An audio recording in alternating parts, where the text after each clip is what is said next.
আজকের রেসিপি হলো দই স্যান্ডউইচ। খুব সহজে ইজিলি তৈরি হয়ে যায়, খেতে হয় দুর্দান্ত। তার জন্য আমি একটা চপিং বোর্ড নিয়ে নিয়েছি, তাতে আমি নিয়ে নিয়েছি কয়েক টুকরো পেঁয়াজ, নিয়ে নিচ্ছি কিছুটা পরিমাণে গাজর, দিয়ে দিচ্ছি কিছুটা পরিমাণে ক্যাপসিকাম, আর দিয়ে দেবো কিছুটা পরিমাণে ধনে পাতা কুচি। আপনারা আপনাদের পছন্দ মতন যে কোনো সবজিতে অ্যাড করতে পারেন। সাথে ঝালের জন্য কয়েকটা কাঁচা লঙ্কাও অ্যাড করে দেবো। এটাকে খুব ভালোভাবে একদম ফাইনলি চপ করে নেবো। এবার আমি একটা বাটিতে কিছুটা পরিমাণে হ্যাঙ্গার নিয়ে নিয়েছি, তাতে আমি দিয়ে দেবো স্বাদ অনুসারে নুন, দিয়ে দেবো কিছুটা পরিমাণে মরিচ গুঁড়ো, আপনারা চাইলে চাট মশলাও অ্যাড করতে পারেন।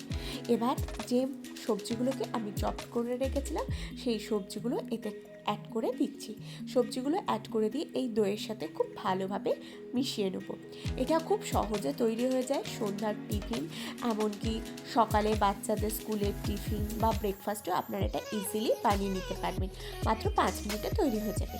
এবার ব্রেড নিয়ে নিয়েছি, আমি এখানে হোয়াইট ব্রেড নিয়েছি, আপনারা মাল্টিগ্রেন ব্রেড বা ব্রাউন ব্রেডও নিতে পারেন। ব্রেডের ওপরে খুব ভালোভাবে এই ব্যাটারটাকে স্প্রেড করে দেবো। দেখুন খুব ভালোভাবে স্প্রেড করে দিচ্ছি, দিয়ে ওপর থেকে আমি আর একটা ব্রেড এর ওপর দিয়ে চাপা দিয়ে দেবো। দেখুন আমি ওপর দিয়ে আরেকটা ব্রেড চাপা দিয়ে দিলাম। এবার আমি একটা ফ্রাইং প্যান নিয়ে নিয়েছি, তাতে বাটার দিয়ে দিচ্ছি, দিয়ে বাটারটাকে ফ্রাইং প্যানে খুব ভালোভাবে স্প্রেড করে দেবো। দিয়ে এবার ব্রেডটাকে দিয়ে দেবো, দিয়ে ভালোভাবে ভেজে নেবো।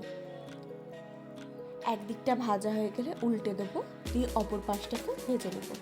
এইভাবে উল্টে পাল্টে দু পাশটা খুব সুন্দর করে ব্রাউন করে ভেজে নেবো। দেখুন আমি ভেজে নিয়েছি। এবার এটাকে মাঝখান থেকে আমি কেটে দেবো, দিলেই তৈরি হয়ে যাবে আজকে আমাদের দুর্দান্ত স্বাদের টেস্টি দই স্যান্ডউইচ। দেখুন কত সুন্দর হয়েছে। এবার এটাকে আমি পরিবেশন করে দেবো সস বা মিউনিসের সাথে। আশা করি আজকের ভিডিওটি আপনাদের ভালো লেগেছে। যদি ভালো লাগে অবশ্যই লাইক করবেন, কমেন্ট করবেন, শেয়ার করবেন, আর আমার চ্যানেলটি অতি অবশ্যই সাবস্ক্রাইব করে নেবেন এরকম নিত্য নতুন রেসিপি সবার আগে পাওয়ার জন্য।